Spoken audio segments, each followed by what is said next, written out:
Hello everyone and welcome to Club Europe, where we will be reviewing another very admirable Europa League campaign for Rangers for season 2020, season 2021. So from Gibraltar to the Czech Republic, from VAR to red cards, we will discuss it all. So I am your host Scott Carney, and joining me is Ali Pearson.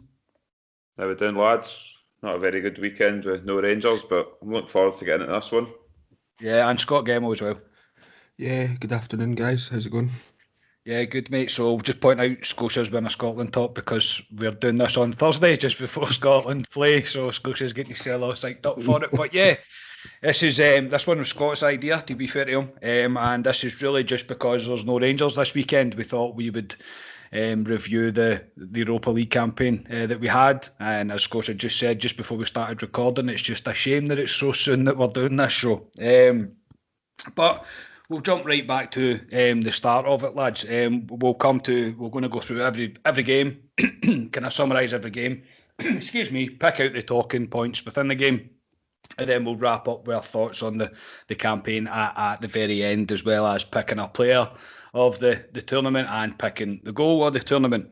So we'll go right back to the start, as we said. So Rangers started the Europa League in the second qualifying round, which saw a kind of rejigged one-match knockout style be in place due to COVID, and Rangers were drawn away against Lincoln Red Imps from Gibraltar. So goals from Tav, Goldson, 2 from Morelos and Defoe. As good a start as you could want, and the most routine of 5-0 wins, Ali. Yeah, I mean, that Lincoln Red Imps, they were the team, were they not, that put out... Was that not Brendan Rodgers? Was that not Brendan Rodgers? Yeah. They didn't put them out. Sorry, they beat them 1-0 there, yeah. But yeah, we were in Gibraltar the previous year, I think, as well, playing, I forgot who it was called, Scotia, you could probably tell me. St Joseph's, there we go. So Lincoln Red Imps, you're going to Gibraltar again, it's a nice wee trip to Gibraltar, obviously we've got a song about that too, but there's, it was what it was, 5-0, I thought it was quite easy. Obviously you had Tav, Goldson, Alfie get 2, Defoe get 1 as well, and it was what you want going into Europe. Europe can be dodgy at the beginning of the season when you've not played many games, you don't know if you're up to speed, but we'd played a few pre-season friendlies and we were doing well, so yeah, it was a routine win, I would say, in Europe. Yeah, probably the most routine of wins you can probably ask for. Plastic parks, but so you've always got to be wearing a plastic pitch at Scotia. Yeah, that were my thoughts when we first drew them. It's like, we're going back to that pitch again, because it's probably, I think it's one of the only 2 or 3 pitches they've got. Obviously a very small place. So I was quite happy with drawing them. Because one of the main concerns for me is you're not getting flung to some far off place in Eastern Russia, which is never good, particularly for the season that it was in. So I was quite glad that it was a trip fairly close to home that we got. I mean, we were well into the league season by the time this game came around as well, so it wasn't like normal qualifying games for Europe where, as Ali had mentioned, that you've not really had much to do. We were in a good swing of things in the league. So yeah, 5-0 routine win was decent to see. And looking at that starting lineup, yeah, I mean, when you seen the starting lineup, you were like, they should have enough to go. Because yeah, like Ali mentioned, there's all maybe that you've got that wee sense of trepidation, maybe that you're going to get embarrassed. But you seen the starting lineup and you're like, nah, we'll be fine. And the result bore that. Did you also? I remember seeing obviously Rangers fan. Obviously, COVID was about. COVID was about then. Of course it was. And I was just trying to remember a way back because that's been a year with COVID.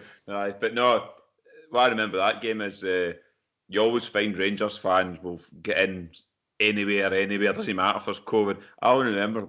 There was a car park obviously they all play at the same ground in Gibraltar, but there was a car park at the back and they were up on top of the car park with their banners. I think they get moved from the car park. Yeah. I thought, Christ, you can't, everywhere you go, it doesn't matter, there'll be Rangers fans. It's pretty funny. But as you say, I mean, Celtic managed to get beat there, and this was the new kind of, the compressed kind of fixtures, if you like, because of COVID. Where obviously it was one match only. It would have been extra time and penalties if it had to have been. So it was still one of them ones that you're just get the win. But I mean, 5-0 to start off the campaign, we can't really complain. Not really much to add on that. We will spend more time on different games. Obviously, there's bigger games coming up. So Rangers moved on to the third qualifying round, and it was William. Is it William 2? Is that William 2? William 5.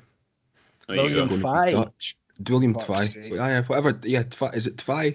Yeah, 5 is 2 in Dutch. Okay, well, I'm just going to call him William because it's easier. Rangers were drew against them in the third qualifying round, and it was obviously away again.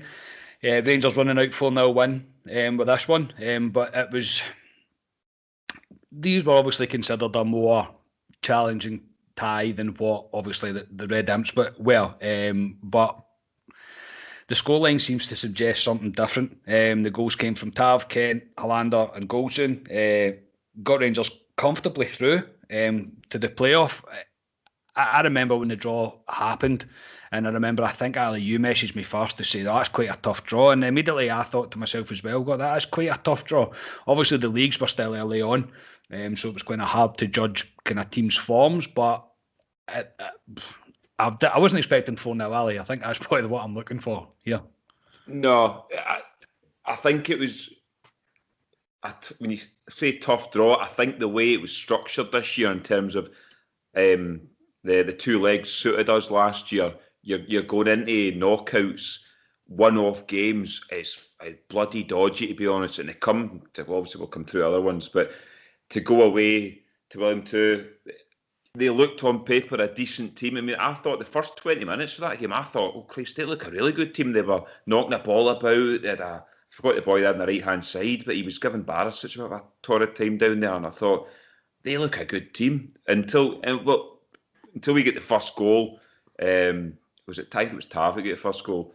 They kind of ran out of steam. That Tommy ran over Tottenham. I never expected 4-0, to be honest. It was a great result for Rangers, especially away from home. And Hollander and Goldson also scored in that game as well, the two centre backs. But it was it was a lot more convincing than what I thought. But I thought they were a decent outfit the first 20 minutes. If they'd maybe got a goal at William 2, it maybe been a different game. But I thought I was delighted with 4-0. I just thought that the knockouts, the way it worked, it was dead dodgy, whoever you got. Oh, aye. There's no doubt about it. It was definitely dodgy. I mean, anything really could have happened. I think in terms of that game as well, they were not bad, to be honest. To be fair to them, they're a not bad team, and McGregor made a few decent saves to try and kind of keep us in it. I think if they had a wee bit more quality, they probably could have done some damage to us. But, I mean, to get out of there 4-0, Scotia, happy days with that. Yeah, definitely. I mean, 4-0, I don't think, if you look back at the game, I think 4-0 is probably deserved over the course of the game, but it probably doesn't tell the whole story in terms of, they were a decent team. Because obviously when we get drawn them, you're drawing a Dutch side, you're immediately going, oh, right, okay. They must have something about them a bit to get into the Europa, with the sort of quality that's in their league. But then I was looking back as well, the season previously, we drew Midtjylland at the same stage. And I was like, well, they're not, I don't think they're anywhere near as good as Midtjylland are. So you were going into that with a wee bit of confidence. But again, because you're in this one leg, sort of almost automatic knockout competition rather than over the course of two legs to qualify, you're a wee bit worried. But 4-0, great result. And everything's looking rosy. Because they were coming thick and fast as well. They were week after week, these sort of games were coming for these. So there was no wait and no time to get antsy and stuff like that. But that was a good result for us. Yeah, again, it was. I'd agree with that, and you're right about the pace of the way things were happening. UEFA were obviously trying to get things rolling as quickly as they could, and the different COVID restrictions. And while there was a wee patch just about when was the William game? Was it the end of September or something? It was the 24th. 24th of September. So the end of September. So that was when we would all hit this wee kind of spell where most countries thought that COVID was going to finally get itself away from everything, and UEFA were trying their hardest to try and cram everything in so everything kind of returned to normal. Obviously that didn't happen because we're sitting here at the end of March and COVID is still here, which is brilliant. But yeah, I mean, you really couldn't ask for a better two results in the first two rounds for Rangers. As I say, it's the kind of the risk of the knockout football, and yeah, Willian started a wee bit better than Rangers probably did in that game, but by the end of it, it was a very, very convincing win, and it was very comfortable for Rangers. So that obviously got us through to the playoff, which Rangers drew Galatasaray at home. Now, undoubtedly, this is the biggest test for Rangers. Obviously, they're a better team than Red Imps. They're a better team than Willian. The Rangers managed to get out with a 2-1 win, but players like Falcao, Babel, Figuli as well, the boy that plays for Galatasaray, he's kind of right midfielder, he's rapid. They're lining up for Galatasaray, and it kind of led to a kind of tight first half, which ended 0-0. But in the second half, Rangers were really good, I thought. I think it was just in the second half, we got 2-0 up, I'm sure. Rangers went 2-0 up. Yeah. Sorry, my notes 10-minute spell. Yeah, my notes were an absolute mess there, so I don't know what I was trying to say. But yeah, Rangers end up kind of 2-0 up with goals from Arfield and from Tav. Galatasaray got a late goal in 87 minutes, which led to kind of tense 5 minutes at the end of the game. But Rangers see the game out and we're through to the group stages once again. But at this point, Ali, I was probably thinking there's probably not going to be many teams that we get in the group stages that would be able to match Galatasaray. So the fact that we were beating them 2-1 at home was making me feel rather good about going into the group stages. Yeah, when we drew Galatasaray, I always think when you draw these big name teams, you go off the name a lot of the time rather than who's in their team.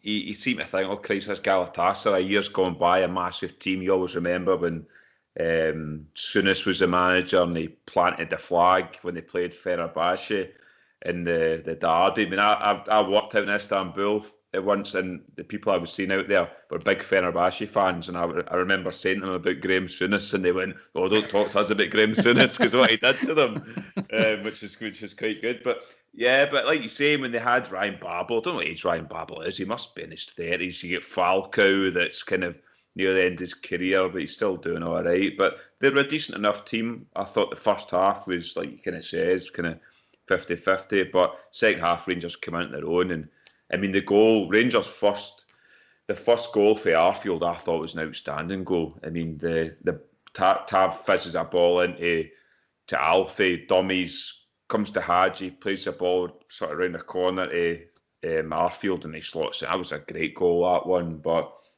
the goal we gave away at the end of that game was a bit of a... We shouldn't have gave it away, to be honest, and it gave us a wee kind of last nervy couple of minutes to the game when we really shouldn't have done that. Might have been a sign of things to come, mate, with the European defending as we're about to come on to. Possibly, but I mean, what a great result to put Galatasaray right out of that competition. Like you say, you'd be hard pushed to get... I mean, there's better teams than Galatasaray, but in terms of that group, the seeded team will be better than Galatasaray, but all the other teams I would say wouldn't be they'd be in par or less than Galatasaray. So yeah, to go and outplay them in the second half, what we did, I thought it was a great result for Rangers, and obviously into the group stages once again. Yeah, Scott, your thoughts on the game? Yeah, I see your Arfield goal there, Pearson, and I raise you Tav's goal. they were both really good goals, to be fair. That sort of 10-minute period, yeah, we were really good. Tav's was a header, was it not? It was a header, and it was a theme that Tav would get on to, like, in the league and Europe for this period of time. I mean, it was great play with sort of Kamara, Tav, Barisic, and Kent all linking up, and then Tav runs into like the middle of the 6-yard box for the cross in from Barisic, and then heads it away up. This is when Tav was in his point of playing right back and centre forward, wasn't it? Yeah. Just deciding where he wanted to go. So yeah, if you just talk about Tav there, if you look at Tav, he scored in every one of the qualifying games. Yep, it's remarkable. That is remarkable. I suppose I saw the carry on. No, but so I was going to. I'll raise you Tav's goal over Arfield's, but they were both really good. And it's similar to yourselves in respect you're drawing Galatasaray and you're like, oh no. But I think a lot of that was kind of based on the name rather than anything, because when you look into the nitty gritty, you do have Falcao there, but how old's Falcao now? And you look at the players and they're like, they're not the team they maybe once were even 3-4 years ago. So you still go in the name, and that's a big thing. It's obviously we want to be as a club that teams will get us and go, oh, it's Rangers, we don't want them, not knowing, if we're any good or not. It's because you do lose touch if it's not you're not watching them regularly. So one thing I was really glad in was the fact that it was at Ibrox. I would not have liked to have travelled to Turkey for that game. And I think, as we go through this, I think we'll discuss, we've been kind of fortunate that the travelling that we've had throughout Europe this season wasn't anything too severe. And then also, actually, this was on the Thursday, the 1st of October. It was pretty much that weekend all the pubs shut back down again in Scotland. Oh. So this was our last kind of week. So it reminds me of that, Scotia. Yeah. Well, I'm not shocked that Scotia knows that exact date either, to be honest. No, it's because it was my birthday the next week, so I knew. But yeah, it was. He's probably right. It probably is more the name that he's kind of thinking on more than anything else. But again, you've got to beat the team that's in front of you, and they did have some decent players, but Rangers were through, and obviously Rangers' league campaign was obviously off to a flyer. Obviously at this point, we're obviously not going to jump into the league campaign too much probably during this show, but it's kind of relevant, I suppose, that we were flying at this point, and we were looking really good. And some of the football you could see, even going into Europe as well, was everything that was kind of getting worked on in the league as well. And yeah, I mean, Rangers were in a really good place. So we went into the draw. We were drawn in Group D, and Rangers were drawn against Standard Liège, Lech Poznan, and Benfica. Ali, just quickly, to be honest, I mean, looking at the draw, I thought Benfica are a decent team, but I fancied us against Benfica at home for sure. And Standard Liège and Lech Poznan, I was expecting 1-1, really. Yeah, I thought if we could get anything off Benfica, that's a bonus. I kind of look at it that way. You look at the top seed and think if you can nick anything off them, there's a bonus. The teams like Poznan and Standard Liège, I thought they were similar quality. I thought we've played better in previous years, the previous group stages. Yeah, I fancied us to finish second in that group. I really fancied us to get through the group, and I thought we would finish second, to be honest, in that group. Yeah, Scott, what was your thoughts? Yeah, I thought it was a fairly decent group we got. I always kind of want to avoid an English team in the group stage, just because of the way it gets drummed up in the media and things like that. It's just the Battle of Britain, the Battle. Yeah, stuff like that. So I tend to like to avoid them until later stages of the competition. Yeah, you look at it and you're like, yeah, Benfica. You think to yourself when you see that, yeah, Benfica will probably top that. But you're thinking to yourself, it's not out with our reach to do that, because we'd played well the previous season, and you would like to have thought that we would have brought some of the experience from the previous season into this campaign. So it was a decent enough draw. And as I mentioned earlier, it's all, I know Poland's you would class as Eastern Europe, but it's all very close by. It's not a lot of travel distance. You took the next sentence. That's always an advantage as well. Yeah, you took the next sentence right out of my mouth, mate. You definitely did that. That's what I was going to say. In terms of the draw of the standard of teams, I wasn't too disappointed. But again, in terms of the travelling distance, because obviously we had no idea at this point what the league was going to bring us this season, obviously. So you're thinking as little as travelling as possible, because inevitably we're going to be away on a Thursday night and we'll play Celtic on a Sunday. It's almost inevitable. Seems to happen every time we're in Europe. But yeah, I was pretty chuffed with the... Carry on, Scott, sorry. No, I was going to say one thing with the travelling as well is obviously this year with COVID and whatnot happening, it's better to have sort of short flights. I don't know how much difference an hour in the plane with everyone else would make, but you just feel... Well, surely it doesn't matter if you're on a plane for 10 hours. If there's COVID on the plane, it doesn't make a difference. But yeah, that was certainly something I remember worrying about, and I was like, why am I worrying about that? It shouldn't make a difference. But it was good that it was fairly close by, and in countries that kind of had similar restrictions to what was in the UK as well. That was another big one. If you were going to places that maybe had lots less stringent regulations and things like that. You got there, mate. You got there. I think you're tongue twisting myself. But no, you're spot on, mate. You are, and you're quite right. And COVID was always going to play a part in the whole season, really, I suppose. But again, the less travelling, and we weren't going to really, really high risk places, and also we weren't going to places where countries really weren't taking any sort of restrictions at all towards COVID. So, really a good thing for us. So we'll jump into match day one. It was Standard Liège away. Rangers run out this game 2-0 winners. A good start from Rangers. So we travel to Liège, as I say, for the first match of the group stages, and things started pretty well. A team that had not lost a European tie at home since 2014 Standard Liège, which is quite a remarkable start. A James Tavernier penalty on 19 minutes gets Rangers ahead. Liège have some good moments, including a handball chance that hits the bar just before half time. Alan McGregor goes fucking mental. The heavens then open and the pitch becomes pretty much unplayable. Really, Rangers have a really good second half. Chances from Morelos and for Arfield, but the second goal comes from the most outrageous attempt you've ever seen from Kamar Roof. It's his own half. It's a heavy pitch, and he dinks it over the goalkeeper from, I don't know how many yards that is. How many yards is a halfway line? Oof. I don't know off the top of my head. I don't know. I should know though. It's a long way, but I mean, this is the only real highlight you can probably take from this game. Scotia, I'll come to you first, mate. I've been going to Ali first, so I'll come to you. Yeah, I mean, I thought we started fairly well. Obviously, we got off to the perfect start with the penalty. It comes off the boy's hand. No complaints from me. It's a fairly obvious one. I don't even think VAR needed to be consulted. But then after we score, they come right back into it, and they're looking very dangerous. That boy Fai hits the crossbar. I think McGregor, does he get? I think he does get the slightest of touches to it, but it's one of those ones that's very difficult to make out because it's quite a quick header in. Then that boy in the 45th minute. I remember when I seen this, I completely missed him handling it. I was like, we got away with that. Same. Seen everyone talk about it. Yeah, and then as you mentioned, the rain starts. And I think the rain starting put this game down to who was going to be able to handle the conditions the best. And that was us. We got on top of them straight away. They took ages to get into it. I had the fear that the game was going to get cancelled at points because there were certain parts of that pitch that the ball just wasn't going through. It was holding up so badly. And then he probably should have called it earlier, but the longer he left it going, the longer he had, or the more likely it was to finish. And then, Roof, what can you say about that goal? It was absolutely wonderful.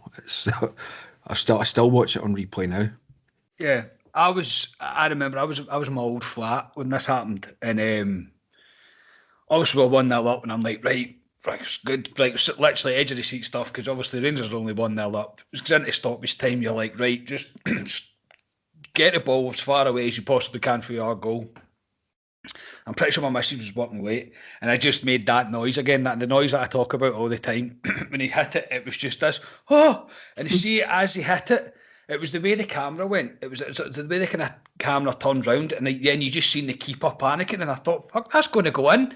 And it dropped in, and obviously I had a wee celebration at this point, and I'm like, can you come see us go? Obviously you can't watch it, anybody's doing code, and I'm like, my missus, who couldn't care less about football, and I'm like, come see us go, and she's like, that's brilliant. I'm like, brilliant, that's fucking unbelievable. But Ali, what's your main takes from this, apart from the Kamar Roof goal? I've never really seen football played in a swimming pool before. It was, no. It was well. I thought Standard Liège might have come out with a Celtic sort of statement at the end of it saying they've been affected by rain more than any other team in the world, to be honest. But it was, I thought Standard Liège were decent the first half. I thought it was 50-50. I thought when the rain came, I thought Rangers adapted better to the rain. I thought we were the better team. We knocked it about better, if you can say, knocking about better on a pitch like that. But I thought we played better. Tav with another goal in Europe, so that's 4-4 for Tav in Europe so far. But the Kamar Roof goal, I mean, we all know it's going to get goal of the season, goal of the Europa League, no doubt. It's, like you say, Carney, I was in the flat myself, and you're looking right. I've got nobody else with it. It was just myself, and you're looking, going, "What the hell's just happened there? What's he done?" And I mean, I was screaming at him just to hold the ball, and it's not just the shot; it's the bit of play before it. The way he sort of picks a ball up, beats three players, and on that pitch as well, and then just thumps it to. I think I'll never see a goal like that again. No chance. But it was. It was outrageous for Roof, and there was actually fans in the stadium that night, and he went over to them and gave them that wee sign and noised them up. I remember, but it was great for Roof, and obviously because of he was hated because he played for Anderlecht as well, and it was a good one for him on a personal note. But no, again, clean sheet by Rangers, 2-0 away from home in Europe, perfect start to the group stages, and I thought, no, let's motor on into this group. CB Roof's goal. What you remember as well is they probably should have scored just before it, and it's that boy not being able to deal with the conditions that he doesn't. Yeah, it was like play the bounce conditions off the surface, wasn't it? It kind of caught him out. Yeah, and it kind of goes under his foot. That if that was in a normal pitch, he's probably burying that. So that made that one even more special when I was watching the highlights back as well, because I'd kind of forgotten that. And then Kamar just goes full Hulk mode, decides to beat half their team and just whack the ball. I mean, it's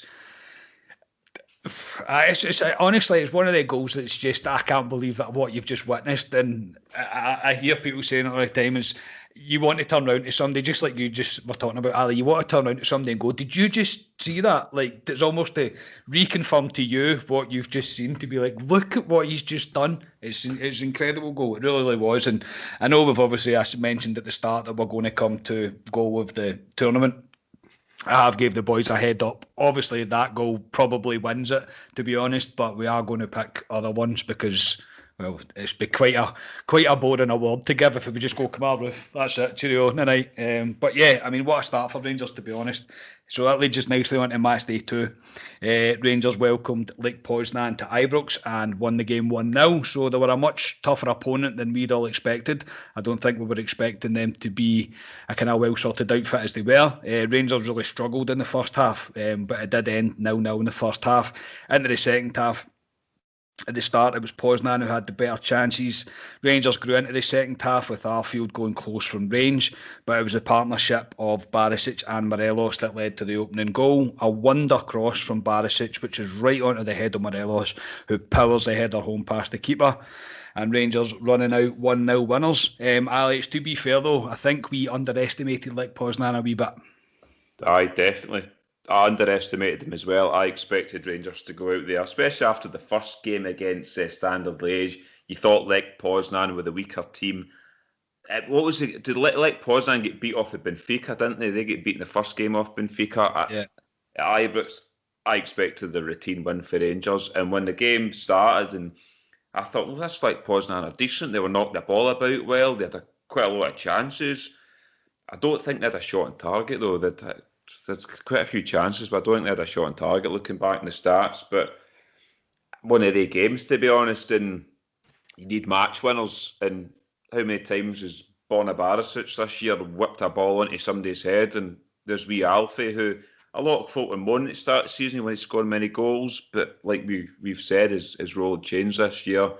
Bullet header in the back of the net, and I'll take a 1-0 all day of the week. It's not all going to be 3s and 4s, and to be 6 points out of 6 for 2 games, you couldn't ask for anything better with the Benfica coming up as well, and it was looking rosy for Rangers at that point. Yeah, I think Morelos started on the bench this game and came on and got us that goal. But, I mean, Scotia, the wee man just does it time and time again for us. Yeah, you kind of knew it was coming because the player that he came on for was Roof, and Roof had obviously started. Roof should have scored in the first half.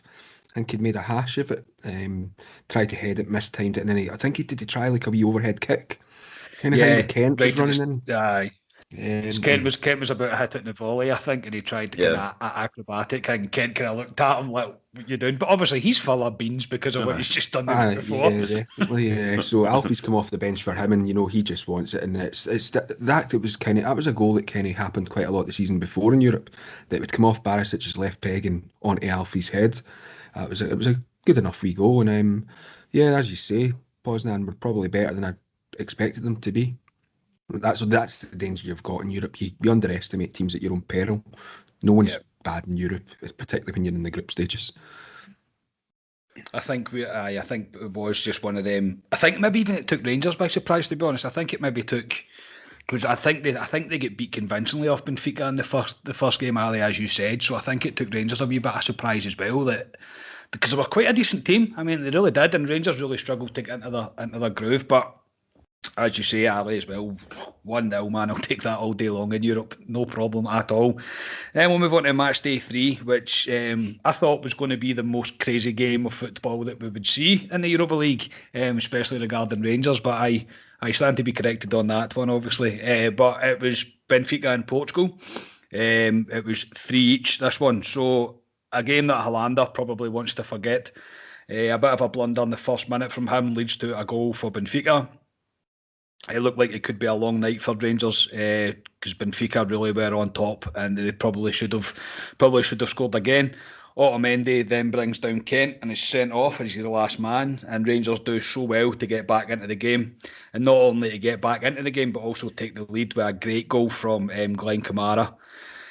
Rangers then make it 3-1 5 minutes into the second half, and the game is done and dusted. Or so we thought. Rangers then implode at the back again. Hollander not having the best of times and is at fault for the second goal for Benfica on 76 minutes.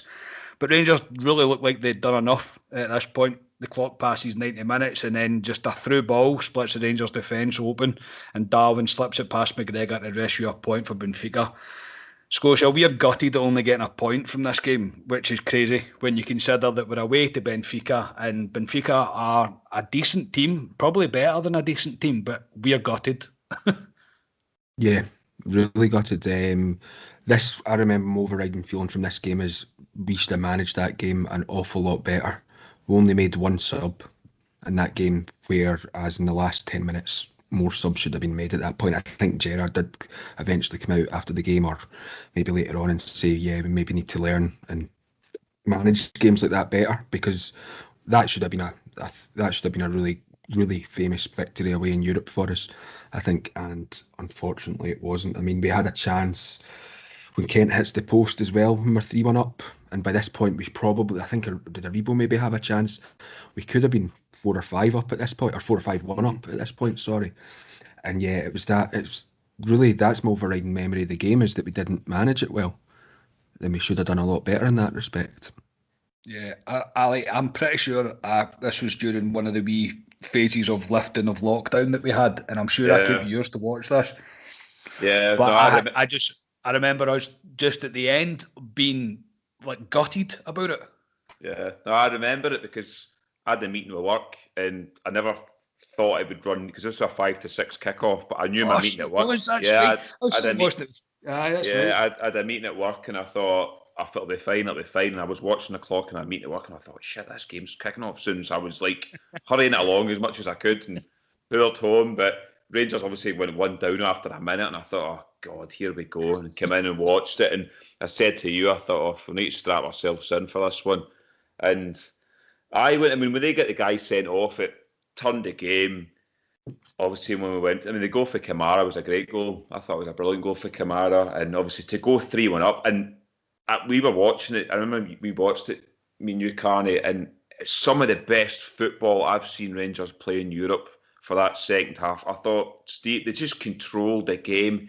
Benfica were never in the game, and it was, just some of the football was, I thought, incredible at times. And like Scotia says, we should have been 4-5-1 up, and to have that crazy spell. Hollander had a nightmare, but to give the goals away, and it all comes down, like Scotia says, game management. Reminded me of the game we played. Was it Spartak Moscow? The 4-3 game where we made an ass of that, and we should have been 4-2 up in that game or something, but similar to that. And we'll need to take lessons from games like this in terms of game management, where I thought Rangers probably thought they were that far ahead and it was that easy that they just slipped into that wee mode where they just come complacent, and you can't against these teams because they'll punish you. And that's what happened to us that night. Like you say, Carney, if somebody had told you before this game, Rangers will draw this, you would have bit your hand off for them. But the way it went, it was gutting. It felt like a defeat. And 7 out of 9 points is pretty good. You've been away to Benfica, but we should be sitting at 9 out of 9. Yeah, I think that was the hardest bit, is because you kind of forget who you were playing against. And we played against 10 men for a lot of that match. And you're right, mate, some of the football from Rangers was fucking outstanding. It was really, really good to watch, and we were flying, we were hitting our gears, and it looked great. And then when it went 3-1, I thought, oh fuck, we're laughing here. I was like, there's no way they're going to come back from this. And just for the way it happened as well, it was just a pure. I mean, it's a good pass. It is a good pass, but I mean, it's right through the middle. Your two centre backs, and he latches onto it and makes it 3 each. And yeah, I was a wee bit down after it, but obviously, in hindsight, looking back on it, you're going, you've just drew away to Benfica. Do you know what I mean? It's not the end of the world. Rangers obviously still unbeaten, I think, at this point. I don't think we'd been beat off. Have we been beat off St Mirren at this point yet? No, not yet. No. Not yet. So, as I say, it's not the worst result at all, but I think it's really just the way that it all happened. But we will move on. I came to you, Scotia, didn't I, for that? Yeah. Yeah. I've got myself confused there. I was like, so many games to go through. We've never done something like this before. I was like, I definitely did. So we move on to match day 4. It's obviously the return fixture, if you like, at Ibrox. Benfica travel to Glasgow, and lightning strikes twice. The return tie leads to Rangers squandering another 2-goal lead yet again. Rangers take an early lead with a goal from Arfield, a bit of a old-fashioned stramash in the box. Tav misses a header from about a yard out. No idea how he manages to do that. It falls to Arfield, and Arfield lashes it away. We're thinking, brilliant, here we go. Rangers were then denied a Stowell penalty before Kamar Roof scores another great goal to make it 2-0. 77 minutes, defending to make you squirm, leads to a goal from Benfica. Benfica then put together a good move to get the equaliser, but again, not the best defending by Rangers, and the match ends 2 each. And Ali, again, it's not a worse result for Rangers, but from where we were in both matches, we were all disappointed the fact we're only taking 2 points from the 2 ties. Yeah, lightning struck again. Struck twice against the same team. Seemed to be Benfica, seemed to be stupid goals were given away again. But yeah, I mean, it'd be 2-0 up with 20 minutes to go. I thought Rangers played well. It reminded me of when we played Porto at home in the previous season. I thought we played really well against them, and also we've got a good record against Portuguese teams. And 2 up, I thought, well, surely we'll learn the lessons of the first game, and we'll see it out. I thought Kamar Roof's goal was an outstanding goal for outside the box. I didn't think he had. Well, obviously the goal he scored when he against Liège, but I didn't think he had that type of goal for outside the box, leather in the top corner. Yeah, I didn't see him as a player like that, and it was a great goal. And that's when he was hitting a purple patch for Rangers. Kamar Roof, he was coming on that end of November, December, where he was doing really well for Rangers, and it was a great goal. But again, sloppiness come into it. I mean, the OG Batav, it was the back post. It wasn't great. Their second goal, to be fair to them, was a good goal. A lot of one-touch play in the box, and it was a good finish. They probably could have nicked that game as well. They could have probably won that game 3-2. So to take 2 points for Benfica, and the way the other games went as well, we were still sitting in the driving seat. But again, it was gutting that you're 2-0 up at Ibrox to Benfica, and we could have beaten them again, and we've made an arse of it again. But again, like we said in the first team, if you give these decent teams a chance, they'll punish you. And it's a bit of a theme that Rangers have come across in the last couple of seasons, and obviously when we'll come to the later rounds as well. You just can't give these teams chances, and I just hope they learn going into the next season with Champions League. Obviously, the standard's going to go up again if you get in the group stages, and Benfica to me is a Champions League team. So, yeah. I mean, great results, to be honest, on paper, but we should be sitting 6 points out of 6 against Benfica, which sounds mad when you say it. It's crazy, and they are a Champions League team. There is no doubt about that. The players they've got. Right, I'll come to you, Mr. Defender. Now, I don't think for a second that Holander's a bad defender, and I certainly don't think Goldson is. And Tav, obviously, is much better going forward than he is defending, but he has got much better this season, as has Barisic at doing both. So I don't think Rangers are really poor at defending, but when we go into some games in Europe, they become kind of disjointed. And I don't know whether it's to do with the opposition that we're playing. Maybe they get nervous because they know of the opposition that they're playing. But for some reason, we tend to quite easily and quite quickly ship quite a lot of goals. We do, yeah. I think you kind of summed it up pretty well there. It is down to I think the main thing is it's down to the quality of opposition. When we're playing domestically, they're not put under that type of pressure that often. They'll maybe be put under that type of pressure for a wee spell, but in Europe it's almost constant. Every time the team comes to attack, you're put under constant pressure, and you know if you make a wee mistake, so they're good enough to nick in and capitalise on it. Whereas in Scotland, you make that wee mistake and you probably do get away with it 9 times out of 10. Yeah, so I think it can come down to that. But and it might just be a psychological thing as well. They come in and they go, oh no, if I make a mistake, and they maybe think about it too. I tended to get the feeling with Helander that he was thinking about it too much, and that thinking about it was kind of forcing him the errors. You know, we talk about it with strikers when they think too much about taking a shot and things like that. Sometimes to me it can look like Helander's thinking too much about what he's going to do 2 or 3 steps down the line of what he wants to do, whereas he should just be maybe focusing on get the first thing right first of all. Get the ball to fuck into touch or something like that. Aye. Yeah, well, that maybe better than that, but yeah, get that kind of thing. Yeah, see this game, that last game. In fact, quite a lot of the games we play against the same teams, the games are pretty much carbon copies of each other in terms of what happened, what went on, the way we lost. I mean, we made one sub the week before. I thought we'd learn from it. We said we'll learn from it. We make no subs this time round. Yeah. And that final whistle couldn't come soon enough, I don't think, because had there been another 5 minutes played, it would have been 3-2. Because you could see Benfica were just getting the wind right up their back there, and they would have won that game had it gone on much longer, I think. But you're disappointed. We only getting 2 draws against Benfica. If you'd said that to someone at the start of the campaign, they'd be like, "No, I'll take that all day long." But I think that shows you where we were in both games, how well we'd played in both games up to a certain point, and it was that game management letting us down again in that respect.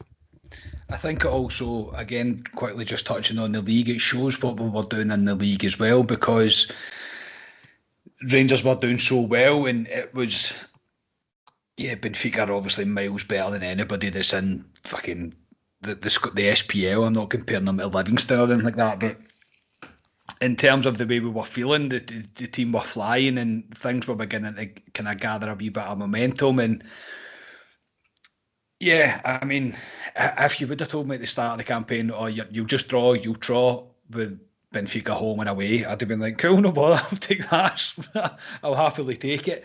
But to the way the games happened, and to be in the lead twice by 2 goals and to give them away twice, you're like, God almighty. And you're right, Scotia, the end of the second tie, Rangers were blown out their arse. I mean, honestly, they were. Why there was no substitutes made that day, I've got no idea. And you're probably right as well. If the game would have continued on any further, they probably would have got the result. But as you say, carry on, mate. I was just going to put in there because I think there was a 2-week gap or so in between those 2 games. So, and I'm sure it was an international break at that point. Fucking Scotland. International break. You would have liked this thing, but we had that period of time to kind of practice it, because an awful lot of the starting 11 wouldn't have been away on international duty. So you would have liked to have thought we would have had time to think about it. The management team would have had time to think, right, if we get in this position again, here's what we do. But Gerrard's kind of got this about him, that he's reluctant to make subs at times. It's similar to Walter Smith in that respect, that he could sometimes see a wee bit too reluctant to make subs. Yeah, you're probably right, mate. It's trying not to. It's stuck between the point of do you stick or do you twist. I think he kind of gets himself in his own head about it. And I mean, I don't know. I don't know how it works. Obviously, I don't sit on the bench, but I would imagine Michael Beale and Gary Markett kind of looking at him, going, "Stevie, you might want to take Scotty Arfield off, mate. He looks like he's fucking about to collapse." Do you know what I mean? But again, it's 2 points, and Rangers were still in a very good position. So it takes us on to match day 5. Rangers welcome Standard Liège to Ibrox. Again, Rangers shipping kind of 2 goals in this game, but Rangers run out winners 3-2 in the end. So we entered this game 23 games unbeaten in all competitions so far in the season, but this match and we started this match by conceding an early goal. So it was a very, very poor start. Goldson gets his level on 38 minutes from a Barisic cross. He hammers home a header. Immediately, Rangers are behind again. Rangers don't deal with a dangerous cross, to be fair. I don't want to be too harsh on the defence, but they don't deal with it, and it's tapped in at the back post. And then the guy that taps it in the back post does his best to take out the goal posts. I thought a right so you can see when I watched that back. Yesterday I watched it back. I was like, whoa, man, right in the plums. It was a proper throw one. Just on half time, Rangers got a penalty. Tab makes it 9 penalties out of 9 so far in the season, and the team's going 2-2 at half time. Rangers then take the lead with a real great team goal. A reverse pass from Kamara sends Kent down the left channel. He plays a great cut-back pass into the stride of Scott Arfield, who puts it away. Rangers are very good in the second half, denied chances from 2 free kicks and a corner, and Kamal Roof is sent clear and should score. But Rangers finish the game 3-2 winner and confirm our place in the knockout stages of the Europa League. Scotia, this game was, I don't know, it was a wee bit, the first half was a bit all over the place, but in the second half especially, Rangers were really, really good in the second half, and we probably should have won 4, maybe 5-2 in this match. But at the end of the day, we get the 3 points and we're now through to the knockout stages. Yeah, I mean, my worries is Rangers, typically, my experience with Rangers in group football is they do well up to a point, and then the last couple of games, they bugger up, and it means that we don't qualify or stuff like that. So overall, just to get that kind of the win was good enough for me, really. We've got an unaired podcast of this game, of our immediate match thoughts. I meant to listen back to it before I done this, but I didn't have time last night. So, but I was watching the highlights, and it kind of reminded me stuff like that boy clapping the post. That was a bad one. Was that the one that was going to be our first podcast, wasn't it? It was. It never happened. Yeah. God, that seems like a lifetime ago. Yeah, so the Roof should have slipped in Kent here at the very end. He's going through, because Bodart was just off the back, their keeper was just off the back, making 3 really good saves, one from the Barisic free kick.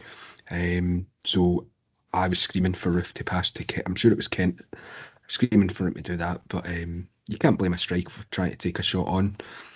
Because if it falls apart, then you're blaming the striker for not taking the shot on. So can't have it both ways, I suppose. But I was just glad to get the win, to be honest. And it kind of puts us in a right good position to look as if we can go and top the group. Pearson? Yeah, that was probably a good game for a neutral, to be honest. But again, in Europe, giving stupid goals away. I mean, the first goal down there, I mean, I don't know how many times this season, if you look back on this whole season, how many times we've seen a goal like that first goal. You've seen it at Parkhead at the weekend there, down the right-hand side, bang, front post goal. I'd love to know the amount of goals Rangers have conceded this year, how many goals have been like that goal. It must be really high if you actually went and look back at them, because it seems to be a trend with Rangers there for some reason. Such a rare occurrence this season, though, mate. I'm struggling to remember. I know. I'm struggling to remember. But yeah, I've seen that a few times this season. But no, Rangers showed good character to get back into the game, to go 2 each. I think the penalty just before half time, I mean, if you don't get that, you're going in 2-1 into the second half. It completely changes the game. And then, like you said, that third goal for Arfield was a great goal, especially the ball to him. Kent pulled back. Arfield doesn't even break his stride, right in the back of the net. And it was, I mean, you're in December there. You're coming into this period where everyone was saying, Rangers are going to start to fall apart now. You're December, January. It was coming at that critical point of the season, and Rangers were just motoring at this point. Scott Arfield is really good at this point as well. Scott Arfield, we all thought at the beginning of the season was going to be a bit part, to be honest. And he started when Aribo got injured at the beginning of the season. He came in and just went, no, this is my spot. You're not getting it back. And he was brilliant. And now to be 3-2, that's us into the group stages. We can go elect Poisnon. You can rest a team now if you want. I mean, a lot of folk were saying, no, we need to go there and play a full team and go and top the group. Yeah, it gives you more money topping the group. I would have liked to top the group, but the league was a priority for us at this point. And to me, if you finished first, second in these groups, I don't think the calibre of team you get is much of a difference, to be honest. I mean, you look at who we got Braga last year, and we finished second. So I don't think there's much of a difference. But obviously, in terms of finances, they want you to top the group. But yeah, obviously you'll come on to third game. But to qualify with a game to go is what an achievement. And again, it's progress from all the other seasons. Yeah, definitely. And I don't think you could really ask for any more. As I say, I think the scoreline of that particular game flatters Liège even, because I think Rangers were better than what the scoreline suggests. But it was all about getting the win, and we confirmed our place in the knockout stages. So we head into the final match of the group stages. Rangers take on Lake Poisnon away. A win would see Rangers finish the group top, and it's exactly what we did. Rangers made a number of changes for this match. Players like Itten, Patterson, Zungu all started the match, and it was said to Ted that opened the scoring with a great strike on the half-hour mark. Rangers are comfortable through the whole game, really, and the win is confirmed by Hadji, who heads home on the line on the 72nd minute, and Rangers finished top of the table and go into the draw for the round of 32, a seeded team. Signed off in style, Ali, to be honest. Yeah. And like Poisson, I thought we were a decent team in the first game we played, but I think they rested a lot of players as well, because this was a dead rubber for them. They were out, they were out, and obviously they were looking at their league, so they rested players, which was decent. A lot of folk looked at it, like I said previously, with Gerrard resting players, and was a bit critical and said, no, I would have went with the full strength team because you want to top that group, etc. But it just shows Gerrard's got confidence in whoever he puts in that team, to be honest. I thought Patterson to come in again. He's obviously the end of the season he's played well, but to come in and play it right back, I thought he played really well. There was a few changes. Obviously, Zungu played as well, and obviously Itten up front got his chance, and it was some goal bit and just lashes it past the keeper, and 2-0 away in Poland. We've topped the group. Benfica second in the group. What else do you want? Can't ask for much more, Squash. Yeah, no, this was a cracking result, considering, there was only 4 kind of people brought in that you would say weren't this regular starting 11. McLaughlin came in for his first start in Europe. Patterson, obviously, as Ali mentioned, Zungu and Itten as well. So although there was changes made, like the midfield, you still had Kamara and Arfield in there. Your defence still had Goldson and Barisic. Balogun was, at this point, Balogun and Helander were kind of swapping, flitting in and out. I think Helander might have had a wee knock round about this point as well that maybe kept him out a few games. So this team was still strong enough, and it was Itten's goal was really good. I was really impressed by Itten's goal, the way he took on the harder shot. He go inside the keeper rather than cut across him. Had a really good wee bit of link-up play with Hadji where he knocked it onto him when we were on the counter, and if Hadji had a wee bit more pace to him, that could have resulted in him getting. He did end up getting a shot away, right enough, because he's good with the ball. But if he had a wee bit more pace, never know what could have come with that. But it was a great way to round off the tournament. Another clean sheet. Yeah, happy days. Happy days indeed. Couldn't really ask for much more, especially with a team like Benfica, as we've mentioned, that were a Champions League team, and Rangers topped this group. So really couldn't ask for much more. So we're into the draw for the round of 32, and we're